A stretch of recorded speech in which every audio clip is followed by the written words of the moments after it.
It is the story of the summer, the Zika virus, raising concerns, even fears. So we need to separate a little fact from fiction when it comes to Zika. To do that, Dr. Steve Eppes with Christiana Health System. Thanks so much for coming in here. My pleasure. How concerned should we be about Zika?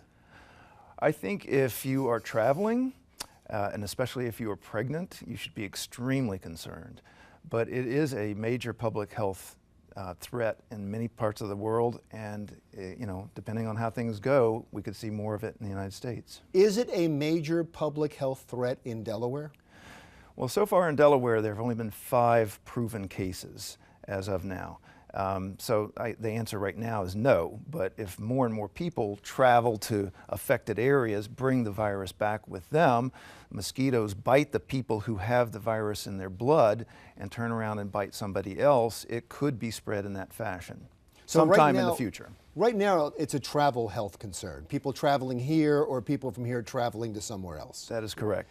Except in the United States territories like Puerto Rico, which has been particularly hard hit.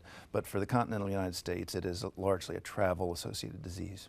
Do we know why all of a sudden this happened? Why all of a sudden we're hearing about Zika? It's been around since 1952. We've known about it, but why it has come to the Western Hemisphere and wreaked such havoc just in a short period of time is really not completely clear. It started in Africa, right? That was where it was first discovered, and then it made its way across the Pacific to South America and the Caribbean, and it's going to make its way here in a larger sense sometime soon. And that alone should be a concern, because when you say we don't have it here, you just went through a scenario where it could come here and we already know it's traveled once.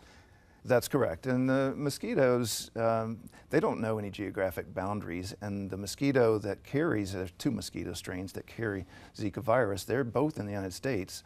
The main one is primarily in the southeastern United States, but there are other mosquitoes that are around here that are able to carry the virus as well. If somebody goes, let's say, to go to Mexico for the summer, they go to Puerto Rico, or they go to the Olympics, and they come back, how long does it stay in their system? So the virus remains in blood for only a week or maybe a little bit longer than a week. Unfortunately, it remains in other fluids like semen for a much longer period of time, which is why the CDC has come out with recommendations about abstaining from sex or having safe sex for a period of time after you return from a Zika endemic area. Because that's the concern. It causes, is it brain damage in fetuses and children? Right. So that is the main problem with it. So just to go through the basics, only about 20% of people who have the virus exhibit any symptoms at all. That means 80% are asymptomatic. But they may be able to transmit the infection during a certain period of time to mosquitoes who can then turn around and bite others. But we worry most about the fetus, because if a pregnant woman gets bitten by an infected mosquito, the woman gets the virus in her bloodstream, the virus crosses the placenta, we know that it can do lots of bad things to the baby. Personal protective measures include wearing long pants, long sleeves, etc. Use of insect repellents is probably the most important personal protective measure, and DEET is probably the most popular product that's used for that purpose. And it's important to not expose yourself to mosquitoes if you can help it, so staying indoors, screens on your windows and doors, using air conditioning and so forth. Get rid of standing water, all that Absolutely. kind of stuff. So CDC recommends that once a week you should inspect your property and look for things like flower pots, buckets, discarded tires, things that carry water, because it doesn't take very much water for these guys to breed in. And so if we'll do that, we can protect ourselves. It is recommended by the CDC and the World Health Organization that if a woman is pregnant, she should avoid travel to a Zika endemic area.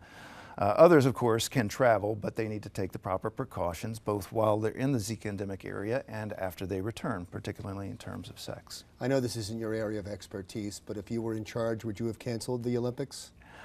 That's a great question, and people have argued about that. So there's a very famous bioethicist named Dr. Arthur Kaplan who says we should cancel or postpone the Olympics. Many others disagree with that, and the World Health Organization has said we can proceed with the Olympics, but athletes and visitors should try to protect themselves so they don't become exposed to Zika while they're traveling. Wonderful. You were great. Thank you so much. That was my pleasure. Dr. Steve Eppes from Christiana Health System. When we come back, the Department of Labor is going to be here talking about a grant for an apprenticeship program when the Delaware Way continues.